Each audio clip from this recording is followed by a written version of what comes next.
Hi hello ಎಲ್ರಿಗೂ ನಮಸ್ಕಾರ. Welcome back to my YouTube channel.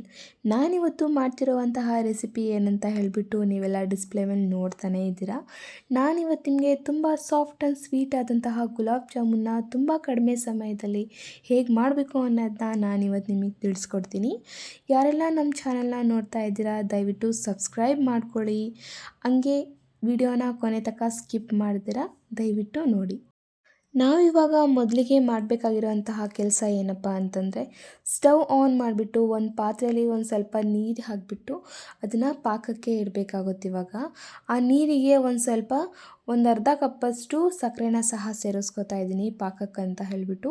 Sweet ಜಾಸ್ತಿ ಬೇಕು ಅಂತ ಹೇಳೋರು ತುಂಬ ಜಾಸ್ತಿನೇ ಹಾಕ್ಕೋಬೋದು ಸಕ್ಕರೆನ.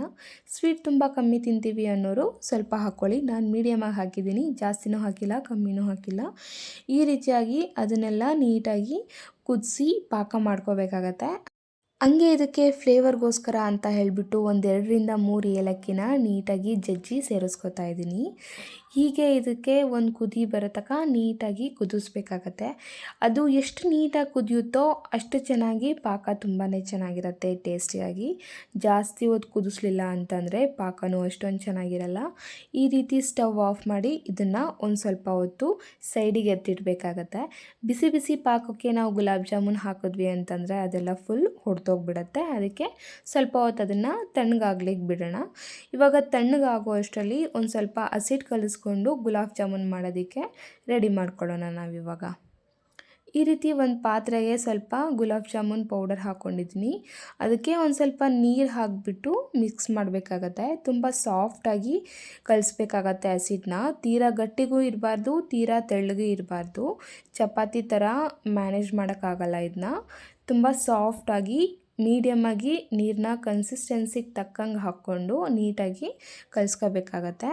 ಈ ರೀತಿ ಎಲ್ಲ ಕಲಿಸ್ಕೊಂಡು ಒಂದು ಸ್ವಲ್ಪ ಹೊತ್ತು, ಜಾಸ್ತಿ ಹೊತ್ತು ಏನು ಇಡೋದು ಬೇಡ, ಜಸ್ಟ್ 1 ಮಿನಿಟ್ 2 ಮಿನಿಟ್ಸ್ ಅಷ್ಟೇ ಇಟ್ಟರೆ ಸಾಕು. ಜಾಸ್ತಿ ಹೊತ್ತು ನೆನೆಯೋಕೆ ಬಿಡಬೇಕು ಅನ್ನೋ ಅವಶ್ಯಕತೆ ಏನಿಲ್ಲ ಇದಕ್ಕೆ. ಇವಾಗ ಇದನ್ನು ಸ್ವಲ್ಪ ಸ್ವಲ್ಪನೇ ಹಸಿಟ್ಟನ್ನ ತೊಗೊಂಬಿಟ್ಟು ರೌಂಡಾಗಿ ಉಂಡೆ ಮಾಡಬೇಕಾಗತ್ತೆ. ಜಾಸ್ತಿ ಎಲ್ಲ ಹಸಿಟ್ಟು ತಗೊಳಕ್ಕೆ ಹೋಗಬೇಡಿ, ಯಾಕಂದರೆ ಅದು ಪಾಕಕ್ಕೆ ಹಾಕಿದ್ದಾದಮೇಲೆ ಅದು ದಪ್ಪ ಆಗುತ್ತಲ್ಲ. ನಾವೇ ಫಸ್ಟಲ್ಲೇ ದಪ್ಪ ತೊಗೊಂಬಿಟ್ರೆ ಹಸಿಟ್ಟು, ಅದು ಪಾಕಕ್ಕೆ ಹಾಕಿದ್ದಾದಮೇಲೆ ಇನ್ನೂ ದಪ್ಪ ಆಗುತ್ತೆ. ಅದಕ್ಕೆ ಉಂಡೆ ಮಾಡಬೇಕಾದ್ರೆ ಒಂದು ಸ್ವಲ್ಪ ಕಮ್ಮಿ ತಗೊಳ್ಳಿ. ಈ ರೀತಿ ಒಂದೊಂದೇ ಎಲ್ಲ ಉಂಡೆ ಮಾಡಿಟ್ಕೊಂಡಿದ್ದಾದಮೇಲೆ ಇವಾಗ ನಾವು ಇದನ್ನು ಎಣ್ಣೆಗೆ ಹಾಕಿ ತೇಲಿಸ್ಬೇಕಾಗತ್ತೆ. ನಾನಿವಾಗ ಇದನ್ನು ಸೈಡಿಗೆ ಎತ್ತಿಟ್ಬಿಟ್ಟು ಇವಾಗ ಸ್ಟವ್ ಮೇಲೆ ಒಂದು ಪ್ಯಾನ್ ಇಟ್ಬಿಟ್ಟು ಅದಕ್ಕೆ ಎಣ್ಣೆ ಹಾಕಿ ಬಿಸಿ ಮಾಡೋಕ್ಕೆ ಇಡ್ತಾ ಇದ್ದೀನಿ. ಈ ಎಣ್ಣೆನ ತುಂಬ ಜಾಸ್ತಿ ಕುದಿ ಬರೋ ತನಕನೂ ಕುದಿಯೋಕ್ಕೆ ಬಿಡಬಾರ್ದು. ಹಂಗಂತ ಒಂದು ಸ್ವಲ್ಪ ಕಾದಿದ ತಕ್ಷಣ ಇದಕ್ಕೆಲ್ಲ ಹಾಕೋಕ್ಕೆ ಹೋಗಬಾರ್ದು. ಮೀಡಿಯಮಾಗಿ ಒಂದು ರೇಂಜಲ್ಲಿ ಎಣ್ಣೆ ಬಿಸಿ ಆಗಿದ್ದಾದಮೇಲೆ ಒಂದೊಂದೇ ಈ ರೀತಿಯಾಗಿ ಉಂಡೆಗಳನ್ನ ಬಿಡಬೇಕಾಗತ್ತೆ. ಜಾಸ್ತಿ ಹೈ ಫ್ಲೇಮಲ್ಲಿ ಅಲ್ದಲೆ ಮೀಡಿಯಮಾಗಿ ಉರಿ ಇಟ್ಕೊಂಡು ಇದೆಲ್ಲ ಗೋಲ್ಡನ್ ಕಲರ್ ಬರೋ ತನಕ ನೀಟಾಗಿ ಕುದಿಸ್ಕೋಬೇಕಾಗತ್ತೆ. ಗುಲಾಬ್ ಜಾಮೂನ್ ಅಂತ ಅಂದರೆ ತುಂಬ ಜನಕ್ಕೆ ಭಾಳ ಇಷ್ಟ ಆಗುತ್ತೆ. ಮನೇಲೇನಾದರೂ ಹಬ್ಬ ಐತೆ ಅಂತಂದರೂ ಸರಿ ಗುಲಾಬ್ ಜಾಮೂನ್ ಮಾಡು ಅಂತಾರೆ. ಮತ್ತು ಏನಾದರೂ ಸಣ್ಣ ಪುಟ್ಟ ಫಂಕ್ಷನ್ ಇದ್ದರೂ ಸರಿ ಗುಲಾಬ್ ಜಾಮೂನ್ ಮಾಡಿ ಅಂತ ಹೇಳ್ತಾರೆ. ಈ ರೀತಿ ಗುಲಾಬ್ ಜಾಮೂನ್ನ ಇಷ್ಟಪಡೋರು ತುಂಬಾ ಜನ ಇರ್ತಾರೆ. ಯಾರೆಲ್ಲ ಗುಲಾಬ್ ಜಾಮೂನ್ ಲವರ್ ಇದ್ದೀರಾ, ಈ ರೆಸಿಪಿನ ನೀವು ಒಂದ್ಸಲ ಟ್ರೈ ಮಾಡಿ. ಹಂಗೆ ನಮ್ಮ ಚಾನಲ್ನ ಯಾರೆಲ್ಲ ನೋಡ್ತಾ ಇದ್ದೀರಾ ದಯವಿಟ್ಟು ಸಬ್ಸ್ಕ್ರೈಬ್ ಮಾಡೋದನ್ನ ಮಾತ್ರ ಮರಿಬೇಡಿ. ವಿಡಿಯೋ ಇಷ್ಟ ಆದರೆ ಲೈಕ್ ಮಾಡಿ, ಸ್ಕಿಪ್ ಮಾಡ್ದಂಗೆ ಕೊನೆ ತನಕ ನೋಡಿ. ಹೇಗಿದೆ ಅಂತ ಹೇಳಿಬಿಟ್ಟು ಕಮೆಂಟ್ ಮಾಡೋದನ್ನ ಮಾತ್ರ ಮರಿಬೇಡಿ. ಈ ರೀತಿ ಎಲ್ಲ ಗೋಲ್ಡನ್ ಕಲರ್ಗೆ ಬಂದಾದಮೇಲೆ ಇದನ್ನು ಒಂದು ಕಡೆ ತೆಗೆದು ಇಟ್ಕೋಬೇಕಾಗತ್ತೆ. ಅಂದರೆ ಇದು ಒಂಚೂರು 1-2 ಮಿನಿಟ್ಸ್ ಸ್ವಲ್ಪ ತಣ್ಣಗಾಗಲಿ. ಬಿಸಿದೇ ಹಾಕ್ಬಿಟ್ರೆ ಆಮೇಲೆ ಅದು ಹೊಡೆದೋಗ್ಬಿಡುತ್ತೆ. ಅದಕ್ಕೆ 1-2 ಮಿನಿಟ್ಸ್ ಸೈಡಿಗೆ ಎತ್ತಿಟ್ಬಿಟ್ಟು ನಾವು ಆವಾಗಲೇ ರೆಡಿ ಮಾಡಿ ಇಟ್ಕೊಂಡಿದ್ದಂತಹ ಪಾಕಕ್ಕೆ ಫ್ರೈ ಮಾಡಿ ಇಟ್ಕೊಂಡಿರೋ ಅಂಥ ಗುಲಾಬ್ ಜಾಮೂನ್ ಸೇರಿಸ್ಬೇಕು. ಇವಾಗ ಇನ್ನೇನು ಅದಕ್ಕೆ ಸೇರಿಸಿದ್ದಾದಮೇಲೆ ಒಂದು 5 ಮಿನಿಟ್ಸ್ ಸಾಕು. ಅದು ಪಾಕ ಎಲ್ಲ ಹೀರ್ಕೊಂಡು ಗುಲಾಬ್ ಜಾಮೂನ್ ರೆಡಿ ಆಗುತ್ತೆ.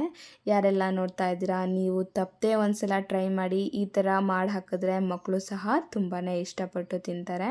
ತುಂಬ ಸ್ವೀಟಿಯಾಗಿ ತುಂಬ ಸಾಫ್ಟಾಗಿ ಗುಲಾಬ್ ಜಾಮೂನ್ ತುಂಬಾ ಚೆನ್ನಾಗಾಗಿದೆ.